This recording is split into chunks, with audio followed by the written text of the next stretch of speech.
So here's the thing, people say that when you want the best bang for buck graphics card, then maybe, you know, go with the previous generation, like the RTX 3080 that used to be such a good price. But when we're looking at the market, then you realize that the RTX 4070 Ti is actually a cheaper option. So have a look at this. You can see RTX 3080 is roughly going on Amazon around $900 to $1,000. But if you flip this over to the 4070 Ti, we can see that you can get one here for around 800 to 900, 800 and this. Some of the white ones here even going for 900, especially if we're looking at the 12GB model of the 3080, because as a creator, if you want 12GB of VRAM, the 3080 12GB is like the cheapest one. Yeah, you can get the 3060 as well, but that's much lower price point card. And the 3080 12GB, look at that. $1,300, $1,400, $1,500, which is ridiculous, which actually becomes to the price point of the RTX 4080. As you can see, the 4080 16GB model here now is $1,300, something like that. $1,200, look at that. The Zotac one, the TUF here is a bit more expensive. What is the actual performance difference between the 4070 Ti and RTX 3080? As a creator, let's find out. Looking for a cheap way to license your Windows? Check out Whokeys through the links in the video description. Make sure to use the code TN20 to get a 30% off. Paste the license to the activation settings and you're all done. This license is for Windows 10, but you can upgrade it to Windows 11 for free. They also offer Microsoft Office 19 license. Use the same code TN20 to get a 30% off. Check out whokeys.com in the video description below. If you want to check out the specs of these cards, then I highly recommend you check out the reviews, but here we're going to jump in straight to the performance differences. So first of all, power draw, and which RTX 3080s and which cards are we comparing? For the 3080, I am using the Noctua RTX 3080 10GB version. If you remember that card, absolutely amazing card. So this is one of the best 3080s there, but it's not as much OC'd as like the Strix 3080. So it's somewhere around there. It's just got very good cooling, but it's not like performing, you know, very much there. It may be slightly better than the Founders Edition, but that's the card we're going to be comparing there. And then for the 3080 12GB model, we're using the Zotac 3080 12GB model. For RTX 4070 Ti, we're using the Asus TUF RTX 4070 Ti. And for the 4080, we're using Asus TUF 4080 OC card as well. So the power draw, that is interesting. The 3080 is the one that draws the most power, around 340 watts. But interestingly, because we've got the Noctua cooler there, it runs like the coolest in the comparison here. 34.1 degrees over ambient, that's really low. The 3080 pulls about 5 watts less and is running around 48 degrees over ambient, which is still okay, not a bad card for 100% utilization.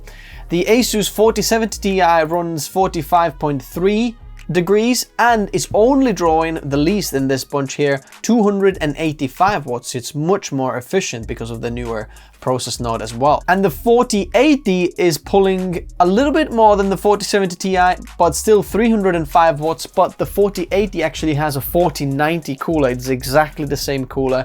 So that's why it's running really cool as well. As you can see, it's very close to the Noctua 3080 cooler there. 38.8 degrees over ambient. It's not bad at all. Especially when you look at the hotspot, you can see that the cooling performance is the best because Noctua's hotspot is not that hot. And as you can see, the 4080 hotspot is a little bit hotter, but we're performing very cool there.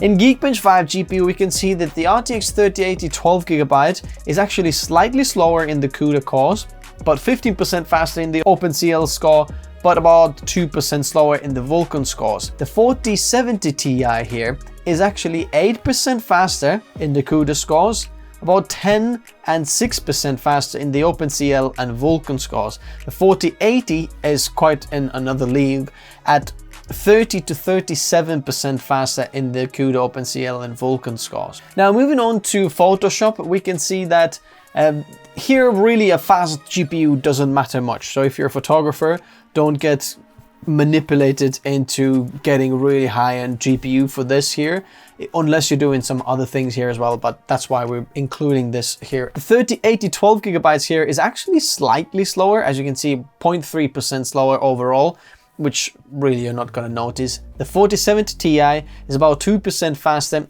and the 4080 is about 4% faster than the 3080. So the generational leap in Photoshop doesn't really matter, it's more CPU bound. And the same in Lightroom Classic. I've done the testing there and I'm not seeing a much difference in the iGPU and RTX 3080. We didn't see a difference there, so having a good GPU in Lightroom Classic really doesn't give you any performance increase. But in video editing here now, the Premiere Pro, bear in mind, here we also have the VRAM difference. In this benchmark, this is not going to make a difference, but in real world editing, if you are using 4K footage, then 8K, 8 gigabytes there is kind of the minimum you want to go for. But sometimes even 4K editing, if you've got lots of different layers, multicams, different 4Ks playing at the same time, then 8 gigabytes can be the bottleneck there.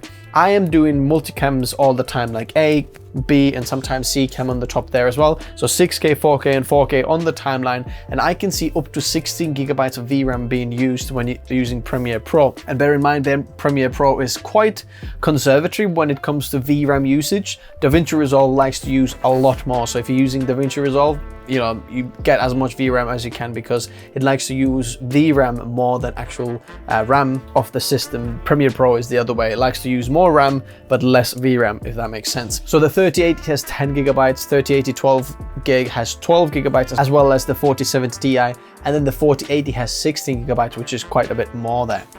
The 3080 12 gigabytes, interestingly, is just a few percent slower in Premiere Pro, even though we do have extra VRAM. And then the 4070 Ti is actually a little bit faster than the 3080, but slightly slower in the extended overall score, interestingly. But standard overall score is about 3.5% faster here.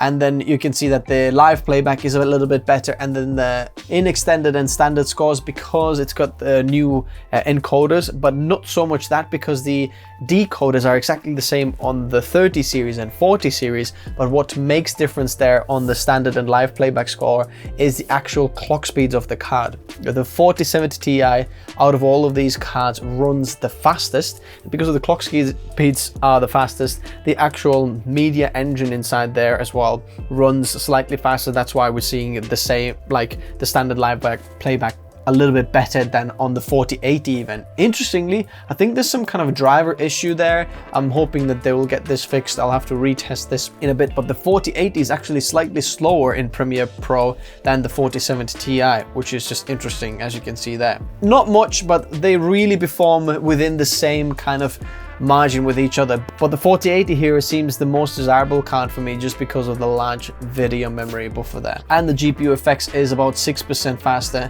compared to the RTX 3080. Moving on to After Effects, here we see interesting results. The 3080 from Noctua is actually the fastest card in here. The 3080 12 gig is about 1.5% slower. And then the 4070 is a slightly faster, about 1% slower. But then the 4080 is the slowest card in the bunch here, which is just weird. Again, I think this is just some kind of 4080 driver bug. But in After Effects, as you can see, you're much more CPU and RAM bottlenecked rather than the GPU bottlenecked. Depending obviously what you do and what effects and things you do, but that's about that. Because if you look at the 4080 12 gigabyte, GPU score is actually faster than the 4080. Davinci Resolve here, which is a video editing program that actually utilizes GPU, and we can actually see some differences here. Interestingly still, regardless, the 4070 Ti here performs quite a bit slower than the 3080. And I think this is because of the memory bus. If you look at the specs, then this 4070 Ti actually has only 192-bit memory bus. So the memory bandwidth is much more limited to that, and I think here in Davinci Resolve we can see that, because in all the other applications, and even just simple like Geekbench or another 3D applications, you can see that the 4070 Ti is a lot better. In a moment you'll see that, but here in video editing, I tested this like again so many times, and we can see it's a slower score. Bear in mind, this is Davinci Resolve 17.4.5. If you went to Davinci Resolve 18, then you'll see actually a performance increase, especially in Fusion scores, because the update actually utilizes GPU a little bit better in the Fusion scores. Because I didn't have the 3080 and 3080 12 gig at hand, I just downgraded the Davinci Resolve so I can match the newer cards to the old software, and I can get the results that way. The 3080 12 gig is about 3% faster in the extended and standard overall scores compared to the 3080, and 4070 is about 6% slower than the 3080, which is quite a lot, especially in the GPU effects, where we see a 25% slower scores, which is just horrendous. At the same time, 4K and 8K media scores are slightly better, probably because of the clock speeds and the media engine just running faster there. Now the 4080 is in another league here, and is about 11 and 12% faster in the extended and standard overall scores. Bear in mind, it's a cheaper card than the 3080 12GB as well. Slightly more expensive than the 3080, but still quite a good price. And we have more VRAM, which for video editors is very good, especially in Davinci Resolve. And if you look at the GPU effects, that is 32% faster. That just shows the new architecture and how good this is. Moving on to 3D and V-Ray. The 3080 12GB is about 6% faster in the CUDA scores and about 8.8% faster in the RTX score. So a little bit of an increase there. The 4070 Ti here is 32 and 34% faster in the CUDA and RTX scores compared to the 3080, which is just very, very interesting because it pulls less power and is a lot more powerful for a cheaper price as well at the market right now. Obviously the MSRP should have been lower on the 3080, but right now the market just, that's what it is. And the 4080 is 62% faster than the 3080 and 67% faster than the 3080 in RTX scores. That is a massive, massive leap in performance in 3D, just V-Ray there. If you're a 3D creator, that is very exciting for you. I don't think it's quite worth the upgrade. In Blender, the 12 gig 3080 is about 4 to 15% faster in the monster junk shop and classroom scenes, so a little bit better there. But the 4070 Ti is 60% faster in the monster scene, 27% faster in the junk shop scene, and 62% faster in the classroom scenes. Never mind the 4080, which is more than double the score in monster scene, 69% faster in junk shop scene, and more than double in classroom scene at 105% faster. So as you can see, it is a lot faster, especially when we're looking at the 3080 12 gig, where we're getting pretty much double the performance with 4080 and extra 4 GB of VRAM, which for a 3D creator to load this and have larger video memory buffer is huge thing. In Octanebench, unfortunately, I don't have any benchmarks for the 3080 and 3080 12 gig because I don't have those cards, and they were loaner cards I don't have at hand anymore. But you'll see roughly about the same performance what you'd see in V-Ray and in Blender because it's a 3D application. So the 40 series has a massive increase over the previous 30 series. To me, the most interesting card is the 4070 Ti here, which is actually most power efficient, only 285 watts max pulled at the maximum utilization, which you're probably not going to see in your workflow unless you're doing Blender rendering. Maybe you're starting to reach that there.